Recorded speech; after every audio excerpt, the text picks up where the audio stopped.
출근길 하나님 말씀과 동행하는 출동 큐티의 김기선 목사입니다. 오늘 우리가 함께 묵상할 말씀은 로마서 11장 25절에서 36절입니다. 제가 낭독하겠습니다. 형제들아, 너희가 스스로 지혜 있다 하면서 이 신비를 너희가 모르기를 내가 원하지 아니하노니, 이 신비는 이방인의 충만한 수가 들어오기까지 이스라엘의 덜어는 우둔하게 된 것이라. 그리하여 온 이스라엘이 구원을 받으리라. 기록된 바 구원자가 시온에서 오사 야곱에게서 경건하지 않은 것을 돌이키시겠고, 내가 그들의 죄를 없이 할 때에 그들에게 이루어질 내 언약이 이것이라 함과 같으니라. 복음으로 하면 그들이 너희로 말미암아 원수된 자요, 택하심으로 하면 조상들로 말미암아 사랑을 입은 자라. 하나님의 은사와 부르심에는 후회하심이 없느니라. 너희가 전에는 하나님께 순종하지 아니하더니 이스라엘이 순종하지 아니함으로 이제 긍휼을 입었는지라. 이와 같이 이 사람들이 순종하지 아니하니 이는 너희에게 베푸시는 긍휼로 이제 그들도 긍휼을 얻게 하려 하심이라. 하나님이 모든 사람을 순종하지 아니하는 가운데 가두어 두심은 모든 사람에게 긍휼을 베풀려 하심이로다. 깊도다 하나님의 지혜와 지식의 풍성함이요, 그의 판단은 헤아리지 못할 것이며 그의 길은 찾지 못할 것이로다. 누가 주의 마음을 알았느냐? 누가 그의 모사가 되었느냐? 누가 주께 먼저 드려서 갚으심을 받겠느냐? 이는 만물이 주에게서 나오고 주로 말미암고 주에게로 돌아감이라. 그에게 영광이 세세에 있을지어다. 아멘. 아멘. 드디어 이제 사도 바울이 로마서 1장에서부터 출발해서 이제 11장까지 자기가 가지고 있는 거대한 어떤 구원관에 대해서 이제 마무리를 짓습니다. 로마서는 크게 로마서 1장부터 11장까지 어떤 거대한 구원 서사를 다루고, 그 다음에 12장부터 16장까지는 이제 다소 좀 실천적인 내용들을 좀 다루고 있어요. 그래서 이제 오늘 우리가 읽은 부분은 사도 바울의 거대한 구원 서사의 어떤 그 마무리 되는 부분을 읽었다라고 보시면 됩니다. 그래서 지금 마지막에 보면은 찬송가로 이렇게 딱 끝나죠. 깊도다 하나님의 지혜와 지식이 풍성하며, 이렇게. 여기 보시면은 아시겠지만 결국에는 언제 그러면 이스라엘이 회복되는가? 그거는 이방인의 충만한 수가 구원을 받으면 이스라엘이 구원을 받는다. 그래서 결국에는 하나님은 이스라엘과 이방인, 그러니까 유대인과 이방인을 모두 구원하신다. 여기에 방점이 있습니다. 언제 이 일이 이루어질지 모르겠는데 충만한 수, 그러니까 여기서 근데 이방인의 어떤 그 충만한 수가 다 차면은 이스라엘이 돌아온다라는 게 바울의 어떤 그 실제 역사적인 관점이었어요. 그래서 사도 바울은 자기가 이방인의 사도기 때문에 이방인의 충만한 수가 차기까지 선교해야 된다, 이런 마음을 가지고 있었습니다. 로마서에 이제 그 편지를 보낸 이유도, 사도 바울은 원래 자기가 세운 교회에 편지를 많이 보냈거든요. 아니면 뭐 개인 편지를 보내거나 빌레몬서 같은 경우에는. 그런데 이 로마서 같은 경우는 로마에 있는 기독교 공동체에 보낸 건데, 바울은 로마에 아직도 한 번도 가본 적이 없어요. 바울은 로마에 한 번도 가본 적이 없고, 다만 자기가 가기 전에 이 베베라는 여자한테 부탁해가지고 이 편지를 사실 미리 좀 들려 보냅니다. 그러니까 편지를 쓴 다음에 베베라는 사람한테 편지를 맡겨요. 그러면서 자기가 이제 가기 전에 예루살렘에, 그러니까 지금까지 자기가 여행하면서 모은 어떤 그 연보들이 있단 말이에요. 쉽게 말해서 헌금, 요거를 예루살렘에 이제 갖다 주러 이제 갔다가 이제 로마로 갈 건데, 내가 이제 로마에 가게 되면은 경비가 이제 많이 부족하다. 그때 너희들이 나한테 이제 스페인으로 갈 수 있는 그런 좀 선교를 후원해달라는 마음으로 쓴 게 로마서란 말이에요. 그런데 왜 스페인으로 가느냐? 거기가 이제 땅끝이라고 생각해서 그래요. 그래서 사도 바울이 생각했을 때 그까지 가는 게 자기 인생 사명이다.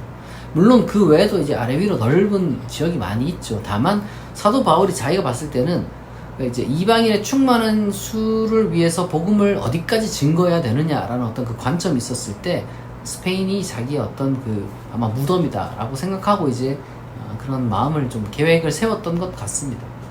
중요한 것은 우리가 이제 여기 보시면은 결국에는 많은 민족들이 좀 형편없게 삽니다.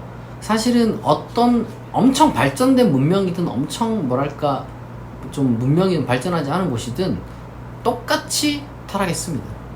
똑같이 하나님의 기준에 이르지 못해요. 그런데 다만 사도 바울이 봤을 때는 그래도 이 복음의 씨앗이 심겨지고 나면은 그 민족, 그 문명, 그 국가는 변화가 일어날 것이다 라는 희망이 있었어요. 그러니까 사도 바울이 말하는 이방인의 충만한 수는 바로 이 복음을 심는 것을 생각을 했습니다. 교회가 생겨나는 것, 이게 이제 사도 바울이 생각한 이방인의 충만한 수였고, 언젠가는 그 문명 속에서 이 복음이 꽃 피우고 열매를 맺을 것이다 라는 희망을 가지고 있었어요. 그래서 모든 문명 세계의 민족 가운데 복음이 심겨지게 되면은 그제서야 이스라엘도 온 세계가 다 하나님을 믿는구나, 우리는 근데 지금 뭐하고 있지라는 어떤 반성을 통해서 이스라엘도 다시 예수에게로 돌아올 것이다 라는 어떤 그런 마음이 있었고, 우리가 보면은 뭐 하나님이 모든 사람을 순종하지 않느냐는 가운데 가두어두심은 모든 사람이 긍휼을 베풀려 하심이로다, 이 구절을 가지고 이게 뭐 원죄교리다 뭐다 이렇게 하는데, 이거는 그런 게 아니라 사도 바울이 지금 모든 민족 가운데 하나님이 복음을 심겨지게 하기 위해서 이러한 섭리를 베풀어 주셨다, 역사는 그런 식으로 움직인다 라고 지금 이야기를 하는 겁니다. 그리고 나서 하나님을 찬양할 수밖에 없어요. 왜요? 우리가 봤을 때는 이게 도대체 역사가 어떻게 흘러가는 것인지 막 희망이 안 보이고 답답하고 막 그래요. 사회도 엉망진창인 것 같고, 과학은 발달하는데 정신은 더 피폐해져 가는 것 같고, 경제는 발전하는데 빈부격차는 더 심해지는 것 같고, 물론 이것이 어떻게 보면 좀 비관적인 인간관일 수도 있습니다. 역사를 실제로 바라보면 옛날에 비해서 지금 훨씬 더 살기 좋은 건 사실이죠. 그걸 부인할 수는 없어요. 옛날에 비해서 기대 수명도 많이 늘어났죠. 우리가 누릴 수 있는 수많은 어떤 그 문명의 혜택이라는 것은 과거 100년이랑 비교할 수가 없습니다. 100년, 200년 이것도 비교할 수 없고 1000년, 2000년은 더 비교할 수가 없어요. 그런데 그때나 지금이나 사도 바울이 여전히 안타까워하는 것 중에 하나가 뭡니까? 인간이 하나님을 모른다는 거예요.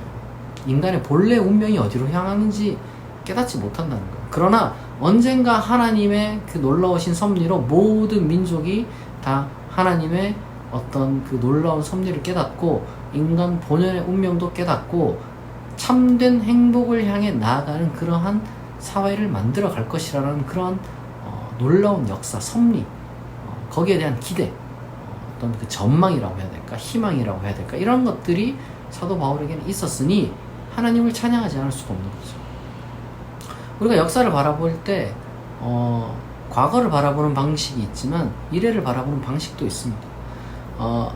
이 역사라는 것은 여러분 어떤 관점으로 보냐에 따라서 똑같은 현상인데도 기술이 완전히 달라져요. 사도 바울 같은 경우는 이런 구속사적인 관점으로 역사를 봤습니다. 저는 우리가 이제 다양한 관점으로 역사를 보는 방법을 좀 길러야 된다고 생각을 하는데, 이 구속사적 관점도 그 중에 하나라고 생각을 해요. 그런데 우리가 생각하는 구속사적인 어떤 그 표현이 너무 좀 교리적으로 오해가 되지만 사실 간단한 겁니다. 하나님은 온 인류를 버린 적이 없고 항상 모든 민족을 자신에게로 이끄시려고 애쓰시는 분이다. 그것이 여러분 바울이 말하는 어떻게 보면 기독교적인 역사관이라는 거예요. 그런 거. 우리는 바로 그러한 마음으로, 눈으로 역사를 바라볼 수 있어야 됩니다. 만물이 주에게서 나오고 주로 말미암고 주에게로 돌아간다. 이 세상에 존재한 모든 것들이 다 하나님으로부터 나왔고, 현재 이 존재하는 모든 것은 하나님의 그 은혜와 하나님의 힘으로 사도행전에 있는 그 그리스 시인의 표현을 빌리자면 하나님을 힘입어서 존재하는 것이고, 그리고 결국에는 만물이 하나님을 향해 나아간다는 겁니다. 굉장히 신비로운 관점이고 너무 웅장한 관점이죠. 우리가 그렇기 때문에 우리 개개인이 나는 뭐 어떤 존재다라고 이제 스스로 많이 생각을 하잖아요. 그런데 여러분, 우주적인 관점, 더 크게는 하나님의 관점으로 보게 되면요, 우리 모든 인류는 하나님으로부터 말미암고, 하나님으로부터 나왔고, 하나님으로 말미암고, 그리고 하나님을 향해 나아가고 있습니다. 그 과정 중에 우리가 좌충우돌을 할 수도 있고, 인간적인, 세속적인, 사회적인 기준에 따라서 우리를 좀 바라볼 수도 있지만, 대체적으로 그런 것들이 막 유효하지 않아요. 일시적입니다. 그럼 과거 20년 전, 30년 전 기준과 지금 현재 기준이 얼마나 많이 달라졌는지 보세요. 저는 인간의 관점이라는 것이 사회 그 순간순간에 뭐 필요할 수도 있다고 생각하지만 거기에 많이 집착하지는 않아야 된다고 생각을 해요. 우리가 정말로 붙들어야 되는 것은 하나님의 영원한 기준입니다. 그리고 그 영원한 기준에 따르면은 모든 인류는 다 하나님을 향해 아름답게 나아가고 있다. 그게 여러분 인류의 역사입니다. 이 과정 중에 온갖 사건, 사고 뭐 이런 게 일어나지만 그러나 결국에는 하나님이 다 원상 회복을 시키실 것이다 라는 것이 바로 우리 기독교인의 신앙입니다. 그게 기독교인의 역사가 아니고 그게 기독교인의 소위 종말론적 신앙이에요. 우리가 하나님의 자비하신 그 섭리를 믿는 가운데 우리가 오늘 하루가 여러 가지 많은 상황 속에 있을 거예요. 그럼에도 불구하고 오늘 하루는 바로 그러한 웅장한 하나님의 계획 안에 들어있는 너무 귀한 하루라는 거.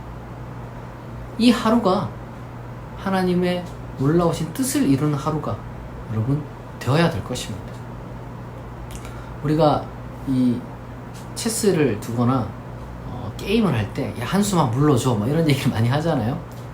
그런데 하나님은 결국에는 어떤 한 수를 물러가지고 또 이렇게 이제 게임을 이끌어 가십니다. 그런데 처음부터 잘 두면 좋잖아요. 그러니까 우리의 인간의 어떤 그 역사라는 게 바로 그런 거라고 생각하시면 돼요. 결국 하나님은 가장 좋은 게임을 만들어 가실 거예요. 비유하자면 그냥 때때로 필요하면 이제 한 수 물르시기도 하시고 그런 일들이 있죠. 우리가 그 모든 과정 중에 오늘 하루 그러니까 두 가지 여러분 마음을 가지시면 됩니다. 여러분들이 어떤 상황에 놓여있든지 간에 가장 아름답고 웅장한 방향으로 우리의 인생은 인도됩니다. 그러나 바로 그렇기 때문에 우리가 오늘 하루를 정말 아름답고 충실하게 살아갈 수 있어야 될 것입니다. 여러분들의 운명은 결정되었습니다. 그러니까 여러분들 오늘 하루 아름답게 살아가실 수 있기를 진심으로 축복합니다. 같이 기도하겠습니다. 하나님 아버지, 사도 바울을 통하여서 하나님의 위대하신 구원 서사에 대해서 우리가 묵상하였습니다. 하나님의 위대하신 그 구원 계획 가운데 우리가 포함되어 있음을 믿음으로 고백합니다. 하나님, 우리를 구원하시고 또 하나님의 자녀 삼아주심에 감사드립니다. 우리가 우리의 미래와 우리의 운명에 대하여 두려워하는 것이 아니라 확신과 기쁨을 갖고 하루하루를 충실하게 살아갈 수 있는 하나님의 자녀 되게 하옵소서. 감사드리며 예수 그리스도의 이름으로 기도합니다. 아멘. 여러분, 오늘 하루도 하나님께서 맡기신 그 일들을 정말 하나님의 능력으로 하나님께 주시는 힘으로 잘 감당하실 수 있기를 바랍니다. 그리고 여러분들의 어떤 기도 제목도 다 하나님이 정말 들으시고 가장 좋은 것으로 신속하게 또한 응답하실 것을 축복합니다. 오늘 출동 큐티는 여기서 마치겠습니다. 내일 아침 6시에 다시 만나겠습니다.